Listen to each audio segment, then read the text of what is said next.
Hello everyone, welcome to my channel. आज हम करने वाले हैं मैथ्स की एक्सरसाइज 1.2 के आगे के क्वेश्चंस। तो शुरू करते हैं 7th क्वेश्चन से। हमने पहली वाली वीडियो में 6 क्वेश्चंस तक कर लिया था। A merchant had ₹78,592 with her, यानी कि एक मर्चेंट है, कोई लेडी है, उसके साथ पास जो है 78,592 rupees. She placed an order for purchasing 40 radio sets at ₹1200 each. उसने एक ऑर्डर दिया है 40 रेडियो सेट्स के लिए, जिसकी एक रेडियो की कॉस्ट है 1200। How much money will remain with her after the purchase, यानी कि हमें जानना है जब वो 40 सेट्स खरीद लेगी तो उसके बाद उसके पास उसके कितने पैसे और बचेंगे। तो ये है हमारा solution.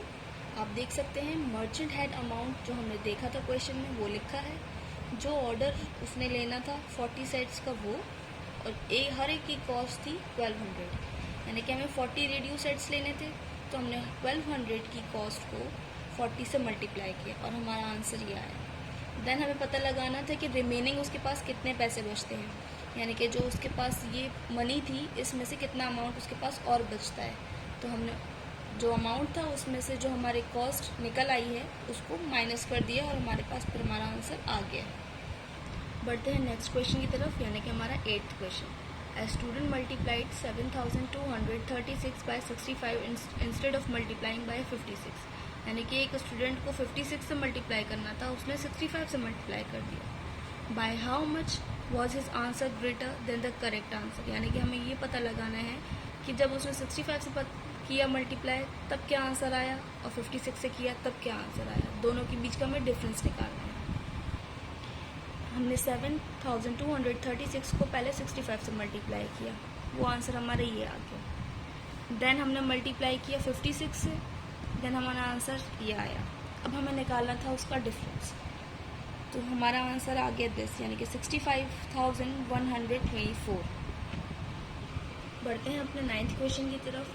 To stitch a shirt 2 metre 15 centimetre cloth is needed, यानी कि एक शर्ट को सीने के लिए 2 मीटर 15 सेंटीमीटर कपड़े की हमें ज़रूरत है। Out of 40 metre cloth how many shirts can be stitched and how much cloth will remain, यानी कि अगर 40 मीटर का कपड़ा है तो उसमें से कितनी शर्ट सिल जाएंगी और कितना कपड़ा उसमें से बच जाएगा। बढ़ते हैं अपने सॉल्यूशन की तरफ। To stitch a shirt cloth needed, यानी कि हमें इतना कपड़ा चाहिए होगा, हमने उसे कन्वर्ट कर लिया, 215 सेंटीमीटर आ गया हमारा। देन हमें टोटल क्लोथ कितना गिवन है, 40 मीटर गिवन है, हमने उसको कन्वर्ट किया, यानी कि हम जानते हैं 1 metre is equals to 100 centimetre. Means हमें 40 को 100 से मल्टीप्लाई करेंगे तब हम उसे सेंटीमीटर में कन्वर्ट कर पाएंगे। हमारा आंसर आया 4000 सेंटीमीटर। नाउ हमें 40 मीटर क्लोथ में स्टिच करना होगा, कितनी बन सकती हैं, यानी कि हम 4000 को जो हमने सेंटीमीटर कन्वर्ट करके आंसर लाए हैं उसको 215 से डिवाइड करना होगा। हमने यहाँ ऑलरेडी डिवाइड करके किया हुआ है, आप देख सकते हैं। पहले 215 को हमने 1 से डिवाइड किया, मीन्स आंसर सेम आया। देन हमने माइनस किया, यहाँ पे 1 0 बच रहा था, उसको हम नीचे लेकर आए, हमने उसको 8 से मल्टीप्लाई किया, देन हमारा आंसर ये आया। उसके बाद लास्ट में हमने जब उसको माइनस किया तो 130 सेंटीमीटर आया, यानी कि हमें मालूम हुआ इस तरीके से कि नंबर ऑफ शर्ट्स स्टिच उसमें कितनी सिल सकती हैं, 18, and remaining cloth 130 centimetre, means 1 metre 30 centimetre. बढ़ते हैं 10th क्वेश्चन की तरफ। Medicine is packed in boxes each weighing 4 kg 500 gram, यानी कि मेडिसिन जो हैं एक बॉक्स में पैक हुई हुई हैं जिसका वजन 4 kg 500 ग्राम है। How many such boxes can be loaded in a van which can not carry beyond 800 kg, यानी कि एक वैन में कितना लोड हो सकता है वज़न, लेकिन वो वज़न 800 kg से ज़्यादा नहीं होना चाहिए। बढ़ते हैं सॉल्यूशन की तरफ। Machine box weight 4 kg 500 gram, that means 4500 gram. Total weight carry by van is 800 kg, so we convert this 800 kg into grams. हम जानते हैं कि 1 kg 1000 ग्राम्स के इक्वल होता है, यानी कि हमने 800 को 1000 से मल्टीप्लाई किया, हमारा आंसर आ गया 800,000 ग्राम्स। अब number of boxes loaded in this को हमने 800,000 ग्राम को 4500 से डिवाइड किया।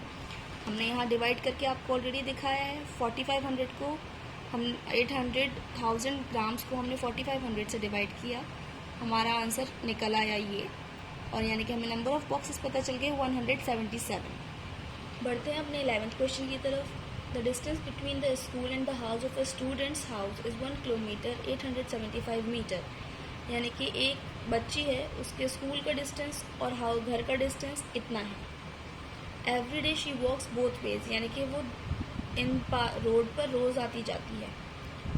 Find the total distance covered by her in 6 days, यानी कि हमें पता लगाना है कि वो 6 डेज में कितना डिस्टेंस कवर किया उसने, यानी कि वो कितना चलकर गई और वापस आई, आने और जाने दोनों का हमको देखना है। हियर इज़ द सॉल्यूशन, यानी कि हमें आना और जाना दोनों देखना है। वो इसी रोड पर रोज़ आती है और यहीं से वापस जाती है, यानी कि 2 बार आती जाती है इस रास्ते पर। Distance between school and house हमने ऑलरेडी क्वेश्चन में देख लिया था, 1 किलोमीटर 875 मीटर। टोटल डिस्टेंस के लिए हमने उसे मल्टीप्लाई 2 से किया, क्योंकि वो आना और जाना उसका हो रहा है। हमारा आंसर आया 3750 मीटर। हमें अब टोटल डिस्टेंस पता लगाना था जो उसने 6 डेज में कवर्ड किया, यानी कि जो हमारा डिस्टेंस ऑलरेडी आया था हमने उसको 6 से मल्टीप्लाई किया और हमारा आंसर आ गया 22 किलोमीटर 500 मीटर। यानी कि वो इतना ही डिस्टेंस रोज़ आने और जाने के लिए कवर करती है। बढ़ते हैं अपने लास्ट क्वेश्चन की तरफ, यानी कि 12th question. A vessel has 4 litres and 500 ml of curd, यानी कि एक वेसल है 4 लीटर का और 500 ml ऑफ कर्ड यानी कि दही है हमारे पास। In how many glasses each of 25 ml capacity can be filled, यानी कि 25 ml के जो ग्लासेस हैं उसमें कितना दही आ जाएगा। Here is the answer. जैसे कि हम जानते हैं वेसल हैज़ कर्ड कितना था, 4 लीटर 500 ml, मीन्स हमने ml यानी कि मिलीलीटर, हमने उसे मिलीलीटर में कन्वर्ट किया, हो गया 4500 मिलीलीटर। हम जानते हैं ग्लास कैपेसिटी कितनी है, 25 ml, मीन्स 4500 को हमें 25 से डिवाइड करना है नंबर ऑफ़ ग्लासेस पता लगाने के लिए कि वो कितना फिल्ड कर सकते हैं। हमने 25 को 4500 को 2500 से डिवाइड किया, हमारा आंसर आ गया, यानी कि नंबर ऑफ़ ग्लासेस हमें पता चल गए 180। 180 ग्लासेस में 4500 मिलीलीटर कर्ड आ जाएगा। तो अब इसकी नेक्स्ट एक्सरसाइज हम नेक्स्ट वीडियो में देखेंगे। अगर आपको मेरी वीडियो अच्छी लगी हो तो लाइक शेयर एंड सब्सक्राइब करना नहीं भूलिएगा और साथ में बेल आइकन भी दबा दिएगा, जिससे कि आपको मेरी वीडियोस का नोटिफिकेशन सबसे पहले मिलता रहे।